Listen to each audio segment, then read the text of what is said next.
भी शपथ लेता हूँ विधि द्वारा स्थापित भारत के संविधान के प्रति सच्ची श्रद्धा और निष्ठा रखूंगा। इस साल की शुरुआत हुई तो हर तरफ एक ही बात चल रही थी, राम मंदिर की प्राण प्रतिष्ठा। प्रधानमंत्री नरेंद्र मोदी को इसमें शामिल होना था। आलोचक कह रहे थे कि राम मंदिर अभी तक पूरा नहीं बना है, लेकिन चुनावों की वजह से उसका समय से पहले उद्घाटन करवाया जा रहा है। इन आरोपों और प्रत्यारोपों के बीच अयोध्या से ऐतिहासिक तस्वीरें आई।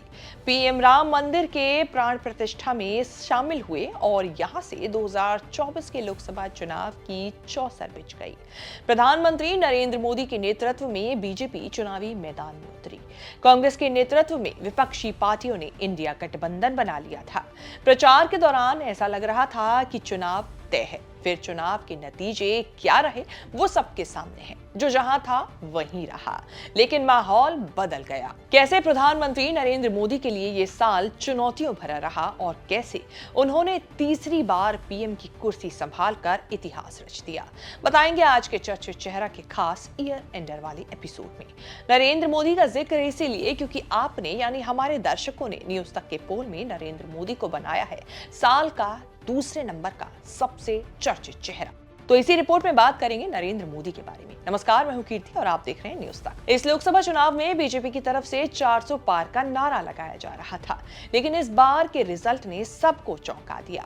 बीजेपी ने सरकार तो बनाई, लेकिन अकेले अपने दम पर बहुमत नहीं ला पाई। सरकार बनाने के लिए नीतीश कुमार और चंद्रबाबू नायडू का साथ चाहिए था। ऐसी बातें चली कि इस एवज में ये दोनों पार्टियां महत्वपूर्ण कैबिनेट पद ले जाएंगी, लेकिन फिर मोर्चा पीएम मोदी ने संभाला। जरूरी मंत्रालय बीजेपी के पास ही रहे और फिर नरेंद्र मोदी ने भारत के नए प्रधानमंत्री के तौर पर शपथ ली। शपथ लेते ही उन्होंने जवाहरलाल नेहरू के लगातार तीसरी बार भारत के प्रधानमंत्री बनने के रिकॉर्ड की भी बराबरी कर ली। पिछले कुछ सालों से चाहे वो लोकसभा चुनाव हो या अलग अलग राज्यों के विधानसभा चुनाव, बीजेपी की जीत का क्रेडिट प्रधानमंत्री नरेंद्र मोदी की करिश्माई व्यक्तित्व को ही दिया जाता रहा है। ऐसे में जब इस लोकसभा चुनाव में बीजेपी ने उम्मीद के मुताबिक प्रदर्शन नहीं किया तो इसकी जिम्मेदारी भी नरेंद्र मोदी पर गई, लेकिन उन्होंने चुनौती को स्वीकारा।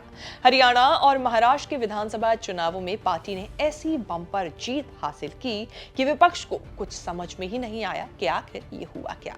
जिस मोदी मैजिक के खत्म होने की कहानी लिख दी गई थी वो एक बार फिर से पटल पर वापस आ चुका था। कहा जा सकता है कि प्रधानमंत्री नरेंद्र मोदी ने 2004 के लोकसभा चुनाव से सबक लिया है, क्योंकि उन्हें पता है कि जनता ने उन्हें तीसरी बार सरकार चलाने के लिए कुर्सी पर बिठाया है, लेकिन लोग बेरोजगारी और महंगाई से भी राहत चाहते हैं। ऐसे में उन्होंने अपनी वित्त मंत्री निर्मला सीतारमण से इस बार के बजट में कुछ इसी तरह के प्रावधान शामिल करने को भी कहा। 4 करोड़ से भी ज्यादा युवाओं के कौशल विकास और रोजगार के लिए योजना अनाउंस की गई। अगले 5 सालों में इसके लिए 2 लाख करोड़ रुपए खर्च किए जाने हैं। वहीं इंफ्रास्ट्रक्चर विकास पर 11.1 लाख करोड़ रुपए खर्च करने की योजना है। हालांकि निजी निवेश अभी भी मंद है और हाल ही में आए जीडीपी ग्रोथ आंकड़े भी ठीक नहीं है, लेकिन प्रधानमंत्री को लगता है कि पब्लिक स्पेंडिंग से अर्थव्यवस्था को पुश मिलेगा। इसके अलावा वक्फ बोर्ड संशोधन को लेकर भी मोदी सरकार विपक्षी नेताओं के साथ सहमति बनाना चाहती है। विधेयक के सबसे चर्चित पहलुओं में से एक केंद्रीय वक्फ परिषद और राज्य वक्फ बोर्डों में गैर मुस्लिम सदस्यों को शामिल करने का प्रस्ताव है, जिसे लेकर जेपीसी की बैठक में सबको राजी करने का प्रयास किया जा रहा है। प्रधानमंत्री नरेंद्र मोदी के नेतृत्व वाली सरकार लगातार देश के इंफ्रास्ट्रक्चर के विकास में लगी हुई है। हालांकि प्राइवेट इन्वेस्टमेंट और बेरोजगारी को लेकर उनकी सरकार को आलोचना का सामना भी करना पड़ता रहा है और पड़ भी रहा है। प्रधानमंत्री नरेंद्र मोदी भारत को वैश्विक स्तर पर भी अलग पहचान दिलाना चाहते हैं। इस साल भी पीएम मोदी जिन भी अंतर्राष्ट्रीय मंचों पर मौजूद रहे, वहां से उन्होंने विश्व शांति और विकास की ही बात कही। एक ऐसे समय में जब पूरी दुनिया में कहीं न कहीं किसी तरह की लड़ाई या संघर्ष चल रहा है, पीएम मोदी की ये अपील भारत के ऐतिहासिक रोल में मेल खा रही है। प्रधानमंत्री नरेंद्र मोदी किस तरह लोकप्रिय रहे हैं, इसका अंदाजा इसी बात से लगाया जा सकता है कि साल 2019 में CSDS ने एक सर्वे किया था। सर्वे में एक बड़ी बात सामने आई थी। 1/3 बीजेपी वोटर्स ने कहा था कि अगर नरेंद्र मोदी बीजेपी की तरफ से प्रधानमंत्री पद के उम्मीदवार नहीं होते तो वो किसी और पार्टी को वोट देते। प्रधानमंत्री आगे बढ़कर खुद मोर्चा लेते हैं। इस साल जब मालदीव वाला विवाद हुआ और वहां के नेताओं ने भारत और उसके नेताओं पर भद्दी टिप्पणियां की तो प्रधानमंत्री नरेंद्र मोदी ने खुद मोर्चा संभाला।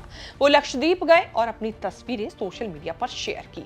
मालदीव के सामने भारत में टूरिज्म को बढ़ावा देने का मैसेज दिया। देखते ही देखते मालदीव के सुर ठंडे पड़ गए। खालिस्तानी आतंकियों को लेकर भी कनाडा और अमेरिका के साथ हुए तनाव को भी भारत ने बखूबी संभाला। मोदी 3.0 का कार्यकाल अभी बहुत लंबा है।